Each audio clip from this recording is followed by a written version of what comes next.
students, how are you all? I hope you are all fine at your home. I am Nidhi, your EVS teacher. Beta, today we are going to start lesson 13 of EVS, Beautiful Flowers. In this chapter, we will study different parts of flower regarding their reproduction and their uses, etc. So without wasting any time, let us start with the chapter.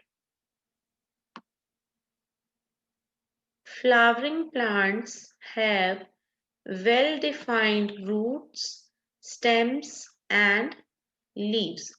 Flowering plants यानी कि जो फूलों वाले पौधे होते हैं उनकी जो जड़ें, टहनियां या जो पत्ते होते हैं वो बहुत अच्छे से परिभाषित होते हैं.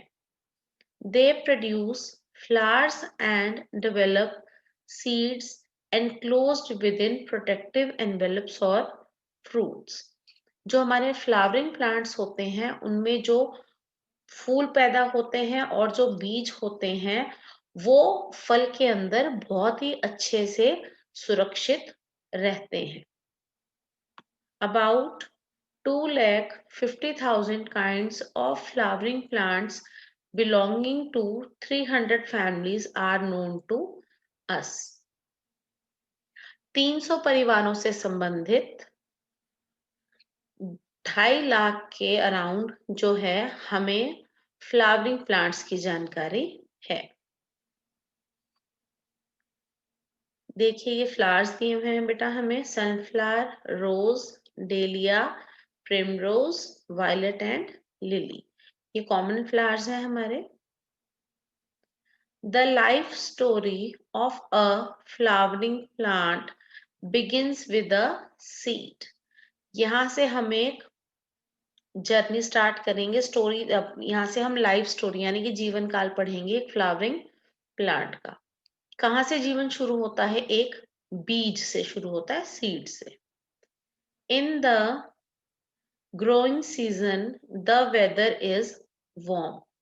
जब ग्रोइंग सीजन आता है, जब ये बढ़ते हैं ये पौधे, उस टाइम पर वेदर गर्म होता है. The seed sprouts, pushes its fruits into the soil and shoots into the air using food in the seed coat.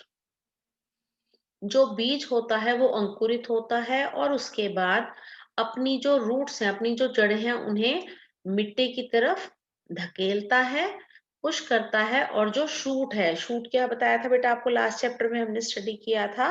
Shoot होता है जमीन के जो ऊपर वाला भाग है उसे हवा की तरफ पुश करता है, यानी कि वो हवा की तरफ बढ़ता है, ऊपर की तरफ.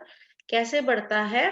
जो बीज के सीड कोट में यानी कि बीज के अंदर जो खाना होता है उसकी मदद से जो जड़ है वो मिट्टी में फैलती है और जो ऊपरी भाग है वो हवा की ओर फैलता है.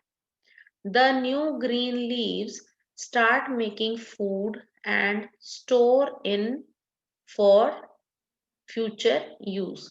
अब जो नए पत्ते हैं वो खाना बनाना शुरू कर देते हैं और अपने अंदर खाने को स्टोर करते हैं ताकि वो भविष्य में उसका प्रयोग कर सके. When the plant is well grown, vegetative growth of leaves and stem slows and flowers develop. जब एक पौधा अच्छे से बढ़ जाता है उस टाइम पर जो लीव्स हैं उनकी वेजिटेटिव ग्रोथ यानी कि उनका बढ़ना कम हो जाता है और जो उसमें फ्लावर्स हैं, जो फूल हैं, वो फूल आना शुरू हो जाते हैं. Inside a flower. अब हम फ्लावर के अंदर का स्ट्रक्चर पढ़ेंगे बेटा. There is a slender central column called the style and the forked part is the stigma. Flower के अंदर एक पतला कॉलम होता है जिसे कि हम स्टाइल बोलते हैं और फोक्ड पार्ट यानी कि दो नोक वाला जो भाग होता है उसे स्टिग्मा कहते हैं. The lower end of the arrangement forms the pistil, which is the female part of the flower. अब फूल का जो नीचे वाला लोअर एंड यानी कि जो नीचे वाला भाग होता है वहां पर पिस्टल होता है। ये देखिए बेटा, आपको पिक्चर में आप अपनी बुक होगी आपके पास, देखिए देख पा रहे हैं आप, दिस इज पिस्टल, जो कि एक फ्लावर का फीमेल पार्ट होता है। The ovary contains the carpels which later become the fruit, and each carpel contains the ovules which later become seeds. अब ये जो इसमें ओवरी है यानी कि जो अंडाशय होता है उसमें कार्पेल्स होते हैं। कार्पेल्स को हिंदी में अंडक बोलते हैं बेटा। उसमें कार्पेल्स होते हैं जो कि आगे जाकर फल बनते हैं, और हर कार्पेल में ओव्यूल्स यानी कि बीजाणु होते हैं जो कि आगे जाकर जिनसे कि बीज बनते हैं। नाउ नेक्स्ट पेज बेटा।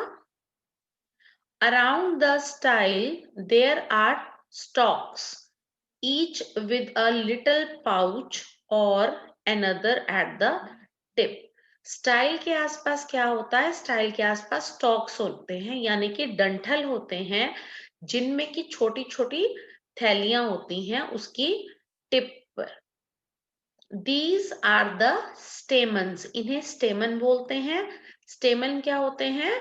The male parts of the flower, and the pouches contain pollen grains. जो स्टॉक्स के, जो डंठल के पास छोटी थैली होती है उसकी टिप के पास, उन्हें स्टेमन्स बोलते हैं। स्टेमन क्या होता है? स्टेमन एक फ्लावर का, एक फूल का मेल पार्ट होता है जिसमें कि पॉलन ग्रेन्स होते हैं। When pollen falls on the ripe stigma, the flower is said to be pollinated. जब जो पॉलन होते हैं, पॉलन ग्रेन्स होते हैं, जब वो तैयार स्टिग्मा के ऊपर गिरते हैं उस टाइम ये कहा जाता है कि एक फूल पॉलिनेट हो गया है यानी कि फूल का प्रांगण हो गया है। Fertilization of the ovules follows and seeds are formed. Pollination के बाद यानी कि परागण के बाद क्या होता है? ओव्यूल्स का, जो बीजाणु होते हैं उनका निषेचन होता है, फर्टिलाइजेशन होता है, और उससे जो बीज हैं, जो सीड्स हैं, वो बनते हैं। Now next is petals. अब पेटल्स के बारे में पढ़ेंगे बेटा। पेटल्स क्या होती हैं? जो पंखुड़ियां होती हैं फ्लावर की। ये देखिए इस पिक्चर में, ये जो पिंक कलर की है ये इसकी पेटल्स है, पंखुड़ियां। Petals are the most well seen parts of the flower.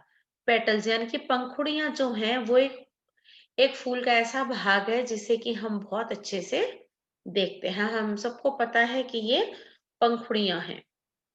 Flowers rely on insects to distribute their pollen, so they are brightly colored to attract the insects.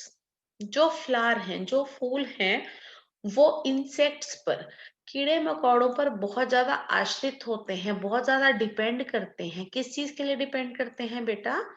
वो अपना जो पॉलन है, अपना जो पराग है, उसे डिस्ट्रीब्यूट यानी कि उसे फैलाने के लिए वो इंसेक्ट्स पर, कीड़े मकोड़ों पर बहुत ज्यादा आश्रित होते हैं, बहुत ज्यादा डिपेंड होते हैं। इसी वजह से जो पेटल्स का रंग होता है, जो पत्तियों का रंग होता है, वो बहुत ज्यादा ब्राइट होता है, बहुत ज्यादा तेज रंग, बहुत ज्यादा अच्छा रंग होता है, ताकि उस रंग को देखकर, उस कलर को देखकर जो इंसेक्ट्स हैं, जो कीड़े मकोड़े हैं, वो अट्रैक्ट हो सके, आकर्षित हो सके। The whole group of petals of a typical flower is a ring of small greenish leaf-like structures. अब ये जो पंखुड़ियां हैं सारी, ये देखिए बेटा, ये जो पंखुड़ियां हैं सारी, the whole group of petals, ये जो इतनी सारी पंखुड़ियां हैं, जो इसका ग्रुप है, इसका जो समूह है, उससे एक फ्लावर जो बनता है, उसके नीचे एक छोटी सी ग्रीन कलर की रिंग बनती है। आप अगर फ्लावर की जो कलियां होती हैं, वो कलियां नीचे से जहां से सॉरी बेटा, जो पेटल्स होती हैं, जो पत्तियां होती हैं, वो जहां से निकलती हैं, अगर आप उन पत्तियों को हटाकर नीचे देखेंगे तो ग्रीन कलर का एक छोटा सा गोल गोल एक रिंग टाइप का स्ट्रक्चर होता है। These are called sepals, बाह्य दल, उसे क्या बोलते हैं? Sepals. And together they make up the calyx. ये जो सेपल हैं, ये जब इकट्ठे होते हैं, ये इन्हें क्या बोलते हैं? Calyx. Now pollination. At the top of each stamen in a flower is a yellowish dust called pollen.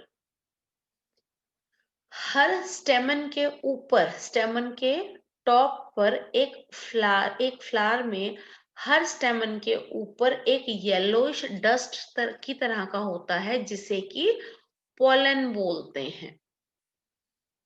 Pollen must get from a stamen to the pistil before a flowering plants can reproduce.